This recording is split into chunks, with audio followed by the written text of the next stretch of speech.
이 복된 주일에 우리에게 허락하신 하나님의 말씀 함께 보겠습니다. 데살로니가 후서 1장 3절에서 5절 말씀입니다. 형제들아, 우리가 너희를 위하여 항상 하나님께 감사할지니 이것이 당연함은 너희의 믿음이 더욱 자라고 너희가 다 각기 서로 사랑함이 풍성함이니. 그러므로 너희가 견디고 있는 모든 박해와 환난 중에서 너희 인내와 믿음으로 말미암아 하나님의 여러 교회에서 우리가 친히 자랑하노라. 이는 하나님의 공의로운 심판의 표요 너희로 하여금 하나님의 나라에 합당한 자로 여김을 받게 하려 함이니 그 나라를 위하여 너희가 또한 고난을 받느니라. 아멘. 아멘. 저는 이 복된 주일에 추수감사주일을 맞이해서 감사의 열매를 맺으라 라는 제목으로 말씀을 증거하고자 합니다. 대학생 몇 명이 한 회사에서 아르바이트를 하게 되었습니다. 오늘날 사장님이 그들을 불러서 내일부터 나오지 않아도 된다며 수고했다고 급여 봉투를 건네줬습니다.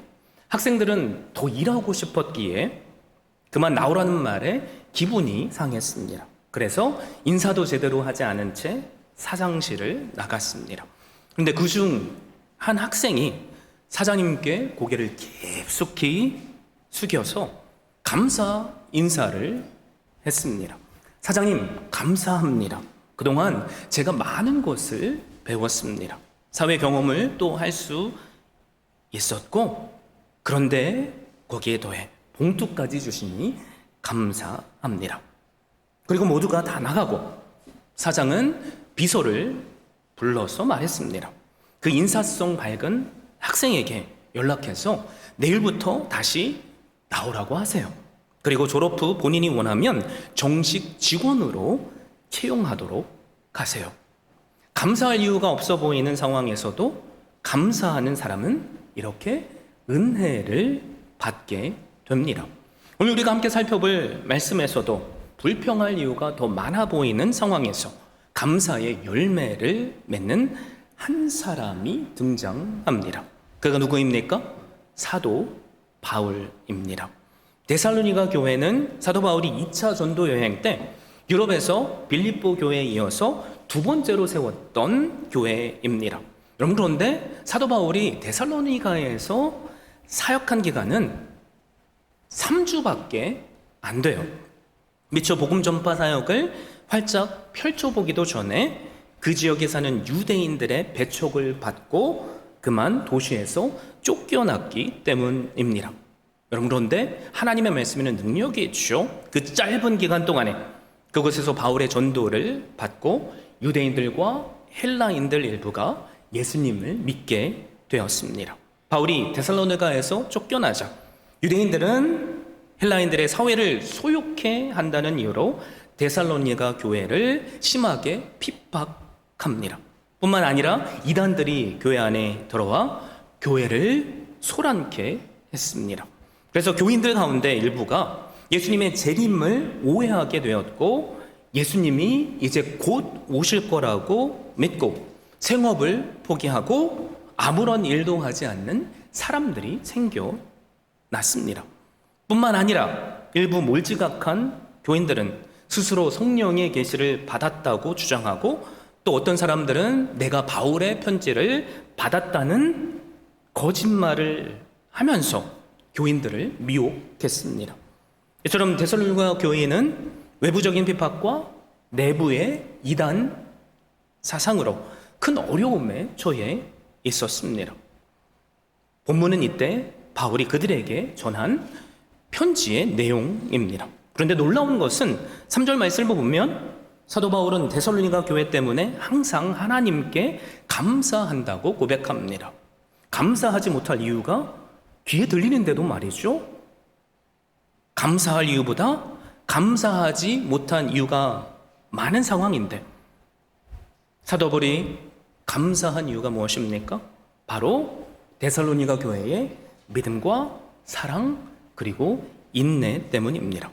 함께 3절 4절 말씀을 보면 좋겠는데요. 우리 한 목소리로 함께 봉독할까요? 시작.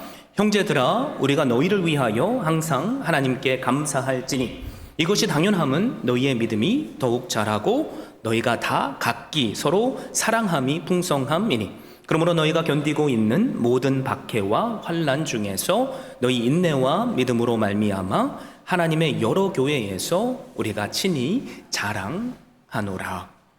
첫 번째로 감사할 이유가 있다고 하죠. 그들의 믿음이 자라기 때문입니다. 더욱 자랐다라고 말하는 헬라어 피페로 아옥사네이는 크게 자란다는 뜻입니다. 여러분, 믿음이 뭡니까? 믿음이란 하나님과 예수님을 믿는 것인 동시에 말씀을 믿는 것입니다. 그럴 때 우리의 믿음은 자라납니다. 말씀은 씨와 같아서 마음에 심겨진 그 씨앗은 싹긴 하고 또 자라서 나무가 되고 우리가 지난 3주간 함께 나눴던 성령의 열매들이 맺힙니다. 목회자로서 교인들에게 이런 열매가 맺히는 것만큼 더 감사할 이유가 어디 있겠습니까? 두 번째 이유는 그들의 사랑의 풍성함 때문입니다. 데살로니가 교인들은 서로 사랑하라는 주님의 명령을 풍성하게 실천했습니다. 여러분 잘 아시죠? 사랑은 수고가 뒤따라요. 그래서 초기 예루살렘 교회도 모든 물건을 서로 통용하고 서로를 섬겼습니다. 그러면서 사랑을 실천한 거죠.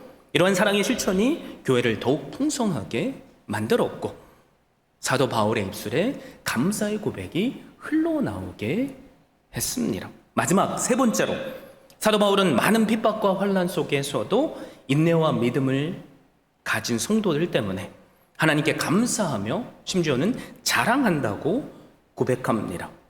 그러면서 5절 말씀에는 놀라운 기록이 있죠. 성도의 고난이 하나님 나라에 합당한 자로 여김을 받게 하시기 위한 하나님의 공이라고 설명합니다. 우리가 함께 읽지는 않았죠. 그런데 사도 바울은 6절에서 9절 말씀을 통해서 하나님의 공이란 주님께서 다시 오실 때에 성도들에게 환난을 받게 하는 자들에겐 환난으로 갚으시고 환난을 당하는 성도에겐 안식으로 갚아주시는 것이라고 말씀합니다. 제가 여러분께 6절에서 9절 말씀을 읽어드릴 테니까 집중해서 들어보시면 좋겠습니다. 너희도 환난을 받게 하는 자들에게는 환난으로 갚으시고 환난을 받는 너희에게는 우리와 함께 안식으로 갚으시는 것이 하나님의 공의시니 주 예수께서 자기의 능력의 전사들과 함께 하늘로부터 불꽃 가운데에 나타나실 때에 하나님을 모르는 자들과 우리 주 예수의 복음에 복종하지 않는 자들에게 형벌을 내리시리니 이런 자들은 주의 얼굴과 그의 힘의 영광을 떠나 영원한 멸망의 형벌을 받으리로다. 여러분, 주님께서 다시 오실 때 그때를 우리는 재림이라고 말하죠. 바로 그때는 공의의 하나님께서 보상하시는 때입니다. 그리고 동시에 심판의 때입니다. 믿는 자들에겐 상급으로 보상하시기 때문이죠. 반대로 믿지 않는 자들에게는 영원한 지옥의 심판의 때이기 때문입니다. 그래서 그때 믿는 자들에게 고난과 환난을 초래했던 사람들, 하나님을 믿지 않는 자들, 복음에 복종하지 않는 자들은 영원한 형벌을 내리실 겁니다. 영원한 멸망이라고 본문은 말씀하잖아요. 그런데 10절 말씀을 함께 보세요. 놀라운 말씀이 기록되어 있습니다. 그날에 그가 강림하사 그의 성도들에게서 영광을 받으시고 모든 믿는 자들에게서 놀랍게 여김을 얻으시리니 이는 우리의 증거가 너희에게 믿어졌음이라. 놀랍게 여김을 받는다라고 말하죠. 감히 상상할 수 없는 기막힌 체험을 한다는 말입니다. 그러니까 주님의 재림이 심판이 되는 사람이 있고 그와는 또 반대로 위로가 되는 사람들이 있다는 거죠. 그래서 하나님의 공의는 고난 가운데 있는 데살로니가 성도들에게 위로의 말씀인 것입니다. 우리 주님께서 다시 오시는 날이 분명히 있죠. 고난을 주는 자들에게는 무서운 심판의 날이 될 겁니다. 그런데 고난을 믿음으로 인내하는 성도들에게는 그날의 주님의 영광과 찬사를 받게 되는, 그 영광에 참여하게 될 겁니다. 그래서 10절 말씀에 보면 우리의 증거가 너희에게 믿어졌습니다 라고 말씀하죠. 주님께서 영광을 얻으시고 놀랍게 여김을 받으시는 이유가 뭐라고 했죠? 바로 우리의 믿음 때문에 영광을 받으시는 겁니다. 여러분, 그런데 똑같은 복음을 전해도 그것을 믿음으로 받아들이는 분들이 계세요. 반대로 복음을 전해도 받아들이지 않는 분들도 있습니다. 성품의 차이가 있어서도 아니고 지능의 차이가 있어서도 아니에요. 말씀이 믿어진다는 것은 전적으로 하나님의 은혜입니다. 이 시간 나 자신에게 한번 질문해 봤으면 좋겠어요. 나는 예수님을 믿습니까? 아멘이시죠? 나는 하나님이 믿겨지십니까? 아멘이시죠? 여러분, 그게 하나님께서 우리에게 허락하실 최고의 사랑이자 은혜예요. 한국의 CCM을 이끄는 마커스 워십이라는 팀이 있는데요. 이 팀의 찬양 사역자 중 한 분이 바로 소진영이라는 간사님입니다. 4대째 기독교 집안에서 태어나서 하나님을 잘 섬기며 우리처럼 건강하고 평범한 삶을 살았던 분입니다. 그런데 2005년에 25살이 되던 해에 몸이 안 좋아서 세브란스 병원에 가서 검사를 받았는데 그만 만성 골수병, 백혈병이라는 진단을 받았습니다. 청천벽력이죠. 지금까지 무엇 하나 부족함 없이 신앙생활하며 잘 지내왔는데 갑자기 백혈병이라니요. 불행 중 다행이라고. 그래도 정상적인 세포는 공격하지 않고 암세포는 공격하는 글리백이라는 약이 나와서 이 약을 먹으면서 항암 치료를 시작했습니다. 그런데 이 약을 먹는 것을 중단하면 다시 암이 재발하기 때문에 이 약을 평생 먹어야만 했죠. 백혈병에서 완치를 받으려면 조혈모 세포를 이식받으면 되는데 감사하게도 친오빠의 세포를 이식받을 수 있었습니다. 그런데 의사가 이렇게 말하는 거예요. 조혈모 세포를 이식받으면 앞으로 임신할 수 없습니다. 얼마나 울었을까요?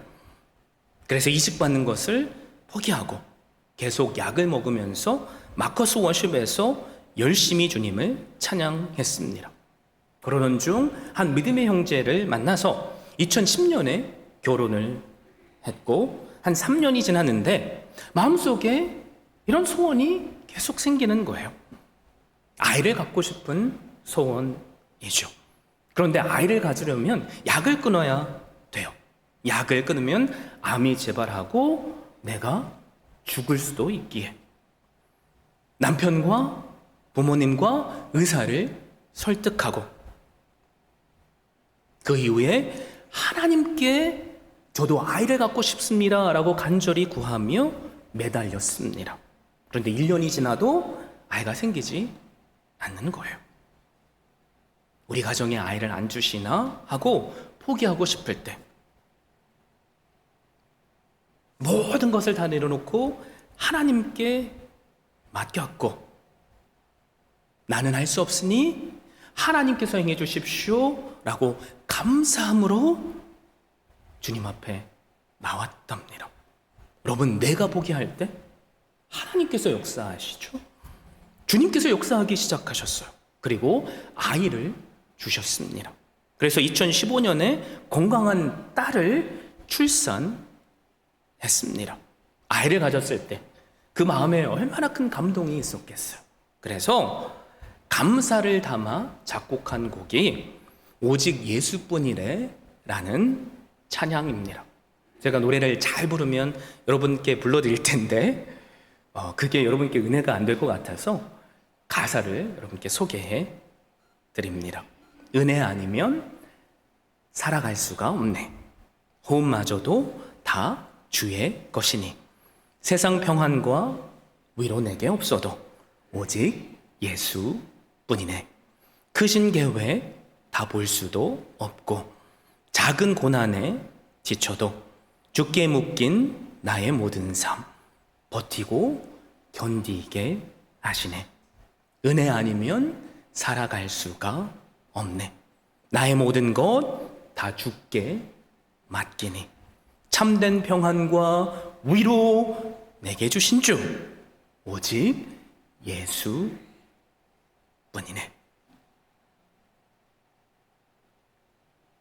아이를 낳고 약을 끊었는데 여러분 놀라운 기적이 일어났어요. 그 병이 완치되고 건강하게 지금까지 찬양 사역자로 쓰임을 받고 있습니다. 여러분 감사를 그렇지 못한 상황에 선택했더니 하나님께서 더 큰 감사로 이끌어 주셨던 거죠. 그래서 데살로니가전서 5장 18절은 우리로 범사에 감사하는 것이 하나님의 뜻이라고 말씀하잖아요. 감사할 때 하나님의 축복의 역사, 은혜의 역사가 나타납니다. 그래서 요한복음 6장을 보면 오병이어의 기적이 기록되어 있죠. 한 작은 어린아이가 가져온 보리떡 5개와 물고기 2마리를 들고 예수님께서 축사하셨어요. 뭐예요? 감사 기도를 드리셨죠. 여러분 그때 어떤 놀라운 일이 일어납니까? 5,000명이 넘는 사람이 배불리 먹고 12광주리가 남는 기적이 생겼습니다. 여러분 감사가 있는 현장에 하나님께서 기적으로 역사하세요. 사랑하는 주의 가족 여러분, 우리도 백혈병은 아니지만 감사할 수 없게 만드는 어려운 일들을 날마다 만나잖아요. 여러분 그때마다 제가 서론에 나눴던 한 대학생처럼 그리고 오늘 말씀의 사도 바울처럼 더 나아가 소진영 간사님처럼 감사를 선택하십시오. 가장 먼저 나에게 예수 그리스도를 믿는 믿음을 주셨고 그 믿음이 날마다 자라게 하심을 감사하십시오. 그런데 혹시 만에 하나 우리 가운데 아직도 예수님이 나의 구주로 믿겨지지 않는 분 계실지 모르겠어요. 이 시간 말씀의 자리에 섰으니 함께 하나님 예수님이 나의 구주로 믿어지게 하시는 은혜를 허락하여 주십시오. 하나님, 내 사랑하는 내 가족이, 내 이웃이, 내가 마음에 품고 있는 한 사람이 예수 그리스도가 믿어지게 하시는 은혜를 주십시오. 우리의 이 기도를 하나님께서 응답해 주실 줄 믿습니다. 예수님이 누구세요? 백혈병보다 더 무서운 죄라는 병에 걸려 영원한 죽음의 형벌을 피할 수 없는 우리를 사랑하셔서 이 땅에 오신 하나님의 아들이십니다. 공의 하나님은 우리의 죄를 그냥 내버려 두실 수 없으시게 하나님은 죄가 없으신 예수님을 이 땅에 보내셨고 우리의 죄를 모두 떠넘기셨습니다. 그래서 예수님께서 우리의 죄를 대신해서 십자가에서 죽게 하셨습니다. 그리고 3일 만에 다시 살아나게 하셨습니다. 그래서 나의 죄값을 죽음으로 치르신 예수님을 믿는 자는 모두 다 죄 용서함을 받습니다. 더 나아가 3일 만에 부활하신 주님처럼 우리도 영원한 생명을 누립니다. 그러므로 이 시간 예수 그리스도를 나의 구주로 받아들이십시오. 예수 그리스도를 믿으십니까? 그 주님의 나를 향한 사랑에 감사하며 모든 상황 가운데 감사하기를 선택하십시오. 가십시오. 그럴 때 오늘 말씀처럼 주님께서 다시 오실 그때에 우리에게 주실 놀라운 영원한 상급이 주어질 줄 믿습니다. 그리고 이 예수 그리스도를 믿는 믿음에 더해 서로 사랑하고 위로할 수 있는 믿음의 가족을 허락하신 하나님께 감사하십시오. 믿음의 가족이 지금 우리의 옆에 있잖아요. 그럴 때 우리로 하여금 더 큰 감사로 이끄시는 하나님의 사랑을 누리게 될 줄로 믿습니다. 고난 가운데 계세요? 현실이 어려우세요? 고난을 견뎌낼 만한 인내와 믿음을 허락하신 하나님께 감사하십시오. 바로 이런 더 큰 감사의 열매를 맺는 주인공이 저를 비롯해서 우리 모두가 될 수 있기를 예수 그리스도의 이름으로 축원드립니다.